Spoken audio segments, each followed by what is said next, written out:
Hello my friends, welcome to my corner and Merry Christmas if you celebrated. In my previous video we explored The Trial by Franz Kafka, which turned 100 this year. Here's another novel that has a centennial this year, and that is Manhattan Transfer by John Dos Passos. I'm going to tell you, I have had this exact copy of this book for a very long time. It was one of the books that I did not show you in my previous bookshelf tour. If you watched it, there were a couple of parts where I said, hey, this is a book that I don't want to show you because I want this to be a surprise. This is one of them. I have just read it and I want to share with you my ideas on this experience that I have had.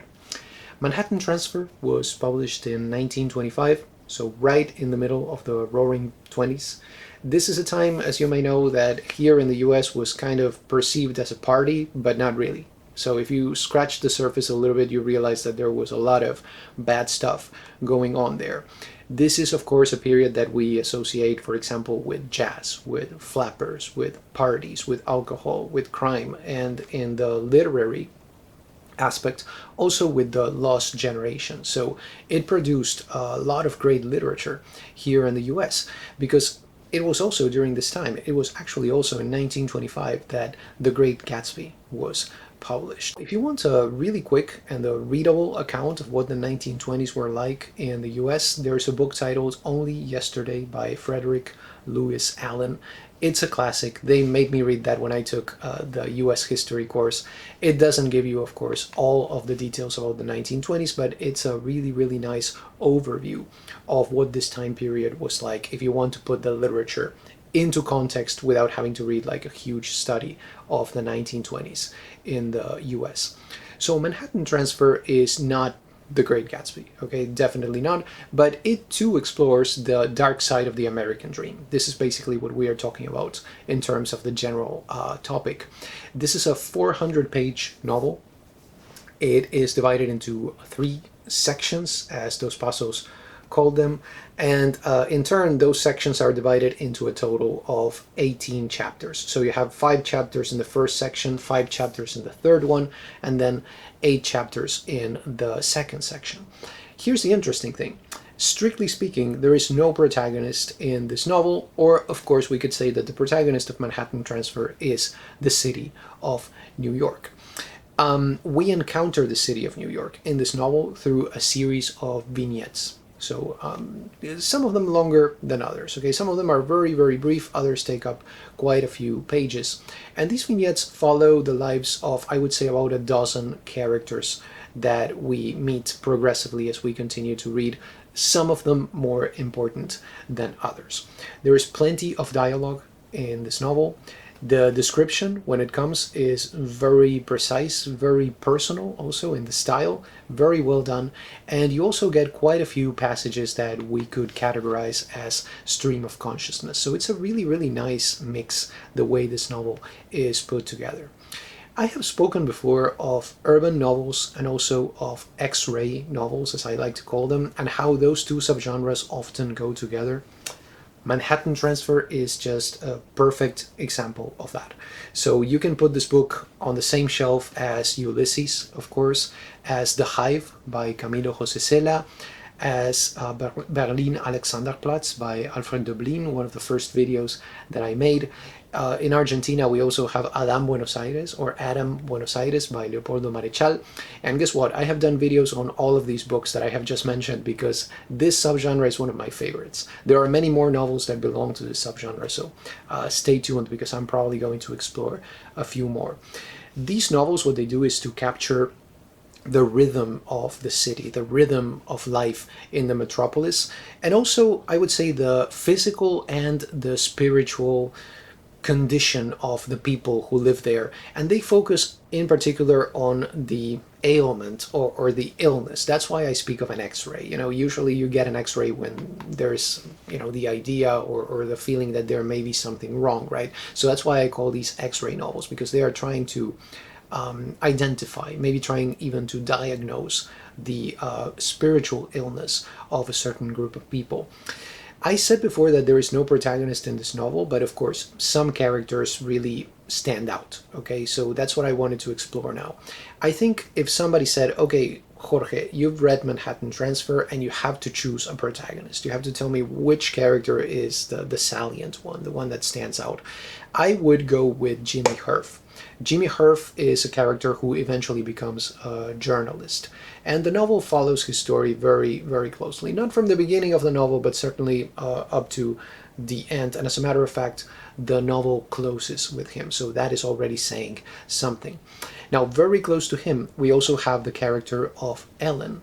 And in fact, the novel begins with her. It begins with her birth. And there's actually a really interesting image here that sets the tone for the novel. Listen to this sentence only.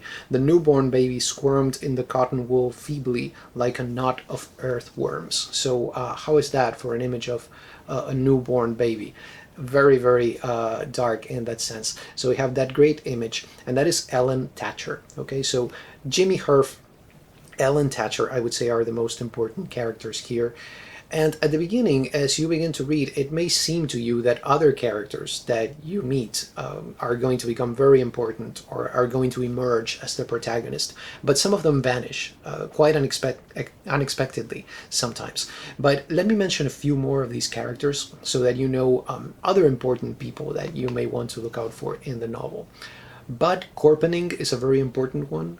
We meet him in the second vignette, so that's one character that I thought at the beginning, oh, it seems that maybe this guy is the protagonist, right? So he comes to the city from a rural area, trying to improve his life, trying to find good work, and also he has one heck of a secret, so he is kind of trying to leave the past behind. So that's his story right there. George Baldwin, he's a lawyer, and he takes up the case of a guy named Gus, who is involved in an accident because of his drunkenness. So at the beginning, George is kind of a struggling lawyer, and we see how he progresses in his career throughout this novel and as the story develops.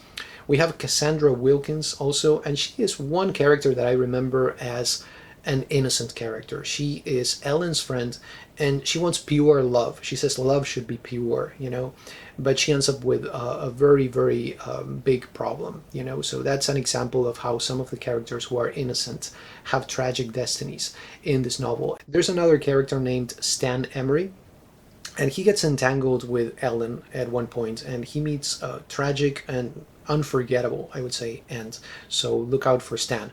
And then the other one that I wanted to mention, the last one, is James Merivale. He is Jimmy, the protagonist, Jimmy's cousin, and he is in sharp contrast with Jimmy. So you want to compare those two and their destinies as you read this novel.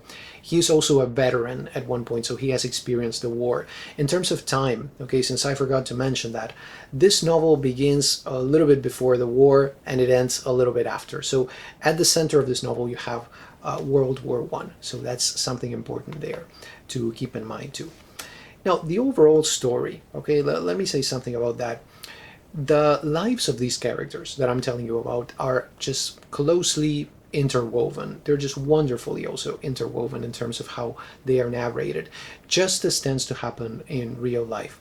Each individual thread is important in itself, and you can follow it. You know, you can follow the story of Jim, you can follow the story of Ellen, and that is important in itself. But when you put all of these together, they give you a panorama, okay, of life in 1920s New York, and that's what you get here. So what is it like, right? What is life like in 1920s New York? Well, it's brutal. It's just brutal. This is, you know, the city is basically a concrete jungle. This is survival of the fittest, and you're going to see that innocent people are just devoured by the system, while crooked people seem to thrive, generally speaking.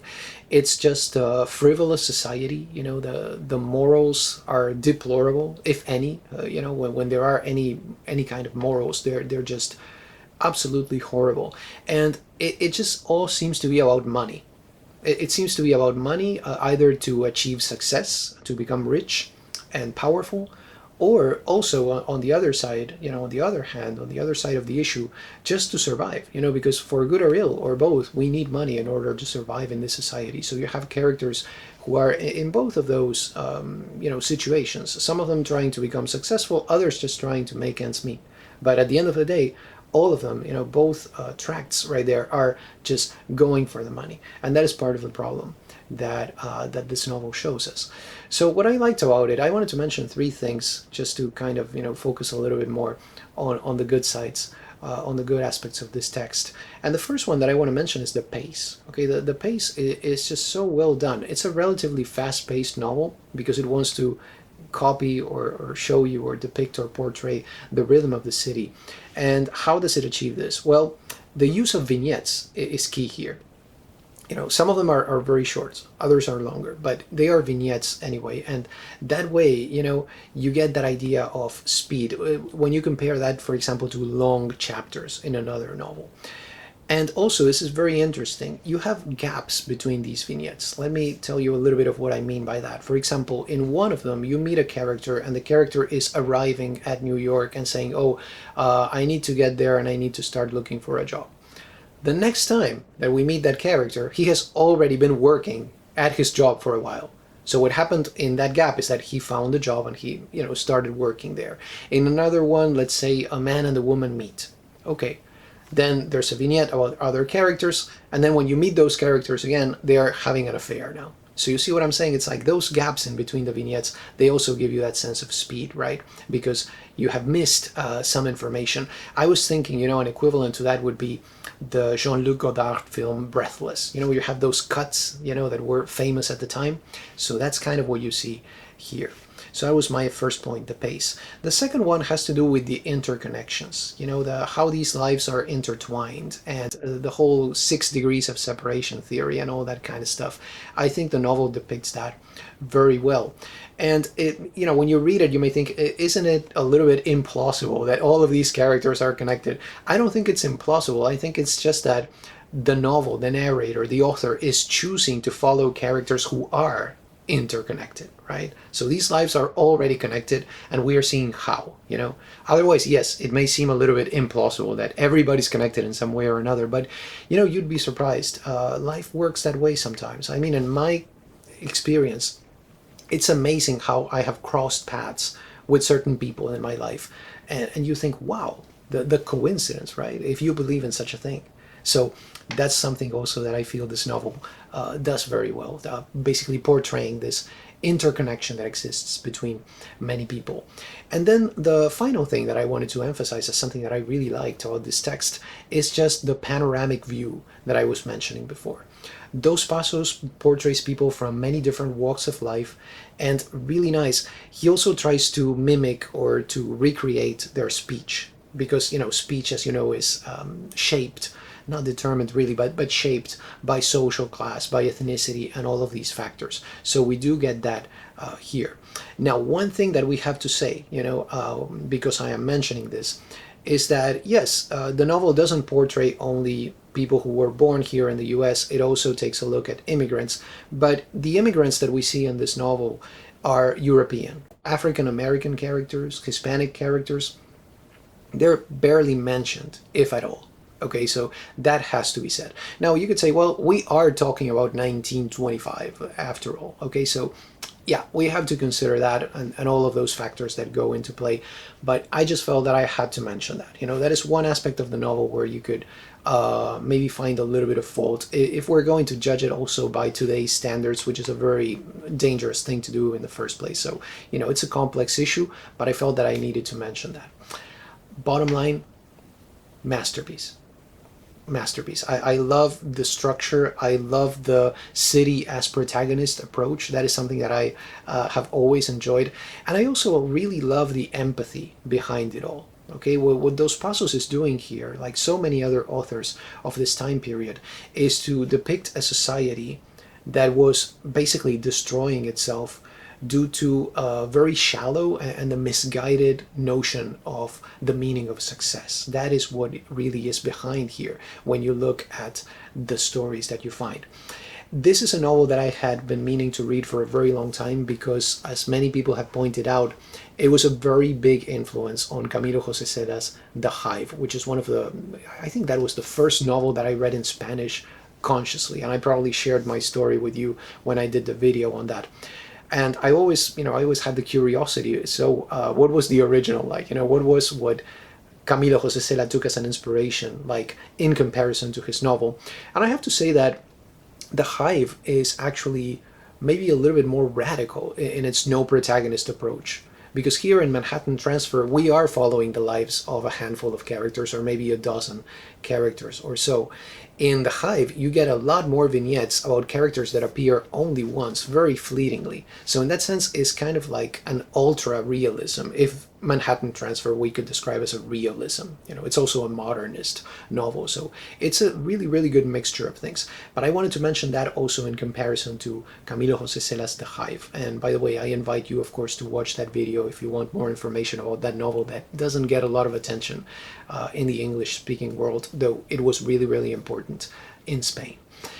I am really surprised also that there is no movie adaptation of Manhattan Transfer, because it's a very cinematic type of structure that this novel has. I mean, think Babel, think Shortcuts, Crash, not the Cronenberg Crash, the other one, okay, the bad one.